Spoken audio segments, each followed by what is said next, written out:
নমস্কার। আজকের এই নতুন ভিডিওতে আপনাদের সবাইকে স্বাগত। আজকের ভিডিওতে যুবসাথী সম্পর্কে কয়েকটা নতুন তথ্য আপনাদেরকে দেব। যেটা আপনারা হয়তো শুনেছেনও যে ১ম ব্যাপার হচ্ছে আপনাদের যে এই যে কারা পাবেন, কিছুদিন আগে আ মুখ্যমন্ত্রী আমাদের পশ্চিমবঙ্গের মুখ্যমন্ত্রী একটা বাইট দিয়েছিলেন যে, লক্ষ্মীর ভান্ডার যারা করছেন তারাও পাবেন এরকম একটা বাইট কিন্তু দিয়েছিলেন। যদিও সেটার অফিসিয়ালি নোটিফিকেশন বের হয়নি। যদি বের হয়, হয়তো লক্ষ্মীর ভান্ডার যারা পাচ্ছেন তারাও হয়তো অ্যাপ্লিকেশন করতে পারবেন। আবার যারা কৃষক বন্ধু আছেন, কৃষক বন্ধু যারা পাচ্ছেন, তারাও কিন্তু ২১ থেকে ৪০ এর মধ্যে যদি বিলং করেন, গতকাল সেটা অফিসিয়ালি অ্যানাউন্স হয়েছে। আপনারা কিন্তু এপ্লাই করতে পারেন। আর অ্যাপ্লিকেশন সংক্রান্ত কিছু আপডেট এসছে গতকাল রাত থেকে কিছু পরিবর্তন এসছে। সেই পরিবর্তনটা আপনাদেরকে দেখাবো। তো তার আগে আমি এখানে একটা দেখাই, এই যে পোর্টালটা রয়েছে, এই পোর্টালে অফিসিয়াল পোর্টালে কিন্তু আমাদের অফলাইন ক্যাম্পেরও কিন্তু ডিটেইলসটা দেওয়া আছে। আপনারা যদি অফলাইন ক্যাম্পে গিয়ে জমা করতে চান, তাহলে এই ফাইন্ড ইওর ক্যাম্প লিংকে ক্লিক করে কিন্তু আপনাদের ক্যাম্পের ডিটেইলসটা জানতে পারেন। এই যেখানে আপনাদের ডিস্ট্রিক্টটা ১ম এ সিলেক্ট হবে। আমি যদি আমার মালদা দিয়ে সিলেক্ট করি এবং কোন বিধানসভা কেন্দ্রের মধ্যে অন্তর্গত আছেন, আমি মালদা বিধানসভা কেন্দ্রের মধ্যে চেক করি। লোকাল বডি, লোকাল বডি আপনার কোন এরিয়া হচ্ছে এখানে দেওয়া আছে। তো এখানে দেখবেন ওল্ড মালদার মধ্যে বা মালদা বিধানসভা কেন্দ্রের কোথায় হচ্ছে সব কিন্তু এখানে দেওয়া আছে। তো এভাবে কিন্তু আপনাদের ক্যাম্পের ঠিকানা আপনারা জানতে পারেন। আর যেটা বলার সেটা হচ্ছে অ্যাপ্লিকেশন করার সময় যেটা আপনারা হয়তো সকাল ৯ টার পরে যখন এপ্লাই করতে যাবেন, এই যে ক্লিক হেয়ার টু এপ্লাই যেটা রয়েছে, টাইমিংটাও কিন্তু পরিবর্তন হয়ে গেছে। সেটা হচ্ছে সকাল ৯ টার পরে কিন্তু সার্ভার বন্ধ করে দিচ্ছে এবং সন্ধ্যে ৭টা অবধি সার্ভার কিন্তু অফ থাকছে। তো আপনাকে যদি এপ্লাই করতে হয় সন্ধ্যে ৭টার পর অথবা সকাল ৯টার আগে। এই টাইমের মধ্যে কিন্তু এপ্লাই আপনাকে করতে হবে। যদি আপনার অনলাইনে এপ্লাই করতে হয়। তার আগে যদি এপ্লাই করতে চান, অবশ্যই আপনাকে ক্যাম্পে যেতে হবে। ক্যাম্পে ১ম দিনের ১ম যে কয়েকটা দিন গেল, যে ভিড় হচ্ছিল, অনলাইন প্রসেসটা দিয়ে দেওয়ার পরেই অনেকটাই কিন্তু শিথিল হয়েছে। আগের মতো ভিড় আর সেরকম হয় না। তো যাই হোক, এবার আমি যে পরিবর্তনটা এসছে এপ্লাই এর ক্ষেত্রে, সেই পরিবর্তনটা দেখাই। আমি ক্লিক হিয়ার টু এপ্লাই করে দিচ্ছি এখানে। ক্লিক হিয়ার টু এপ্লাই করলে পরে এই যে পেজটা এসছে। ১ম যে চেঞ্জেসটা এসছে দেখুন এখানে ২ এমবি ছিল এখানে সবগুলোতে। এর আগে যে ভিডিও পাবলিশ করেছিলাম, সেখানে কিন্তু ২ এমবি ছিল।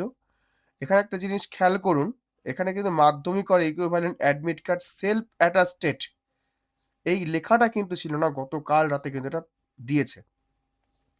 এটা কিন্তু সেলফ অ্যাটাস্টেড লাগবে। অর্থাৎ সেক্ষেত্রে আপনি যদি সম্ভব হয় কালার জেরক্স করে প্রত্যেকটা ডকুমেন্টে দেখুন মাধ্যমিকের or equivalent মার্কশিট, এটাও কিন্তু ৩০০ কেবির মধ্যে self attested. Copy of Aadhaar card সেটাও self attested. Copy of voter card সেটাও self attested. Bank passbook self attested. Caste certificate থাকলে সেলফ অ্যাটাস্টেড। শুধু রিসেন্ট পাসপোর্ট সাইজ ছবি আর সিগনেচার, এই দুটোতে কোনো অ্যাটাচমেন্ট হবে না। এইটা হচ্ছে আপনাদের চেঞ্জেস। এবং এখানে অ্যাপ্লাই অনলাইন দেওয়া আছে। অ্যাপ্লাই অনলাইন, চেক স্ট্যাটাস, এই দুটোই একই লিঙ্কে কাজ করছে। যেখানে আপনারা যান না কেন সেখানে চলে যাচ্ছে। তো আমি এখানে অ্যাপ্লাই অনলাইন করে দেখাচ্ছি, একটা লাইভ অ্যাপ্লিকেশন। শেষেও দেখবেন আছে। এখানেও পরিবর্তন এসছে। এখানে মোবাইল নাম্বার দিয়ে এরকম একটা অপশন ছিল না। আগের ভিডিওতে সেটা ছিল না কিন্তু। এবার কিন্তু সেটা এসছে। এই ক্যাপচাটা এখানে দেবেন। যোগ করে ওটিপি অ্যান্ড সিক্রেট পিনে ক্লিক করবেন। ওটিপি পাঠানোর পরে সঙ্গে আপনার মোবাইলে ওটিপি চলে আসবে। এখানে ওটিপিটা সাবমিট করুন, ভেরিফাই পিনে ক্লিক করুন। এবার বাকি যা ছিল আগের মতোই আছে সম্পূর্ণ চেঞ্জেস। এখানে ভিতরে কিছু নেই ফার্স্ট পেজে। আমি নিচের দিকে চলে আসছি। দেখুন নিচের দিকেও সেম আছে। আমি ডিটেইলসটা ফিল আপ করছি, এগুলো রিপিট করছি না। আমি আগের ভিডিওটা ট্যাগ করে দেবো। ভিতরে সব একই আছে। এর পরের পেজে আবার আলাদা আছে। আমি দেখাচ্ছি আপনাদেরকে। এখানে দেখুন সমস্ত ডকুমেন্টে এখানেও কিন্তু সেই আপডেটেশনটা করা হয়েছে যে আপনার সেলফ অ্যাটাস্টেড ব্যাপারটা।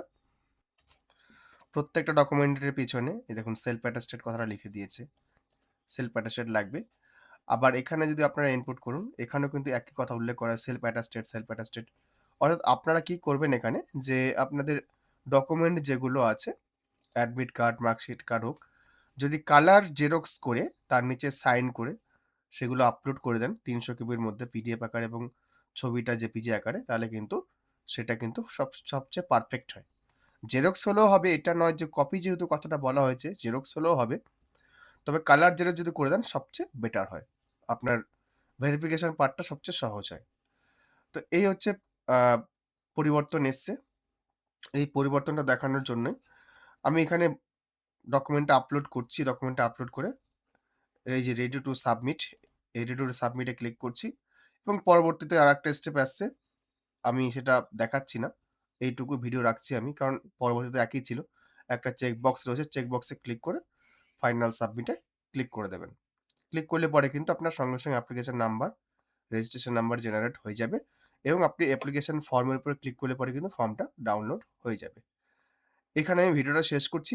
কারণ এর আগে আমি অলরেডি ভিডিও পাবলিশ করে রেখেছি। জাস্ট পরিবর্তনগুলো দেখানোর জন্যই আপনাদের কাছে এই ভিডিওটা করা। যদি ভিডিওটি ভালো লাগে অবশ্যই একটি লাইক করবেন এবং চ্যানেলে যদি ১ম বার হন চ্যানেলটি সাবস্ক্রাইব করবেন। অন্যদের জন্য অবশ্যই শেয়ার করবেন। ধন্যবাদ।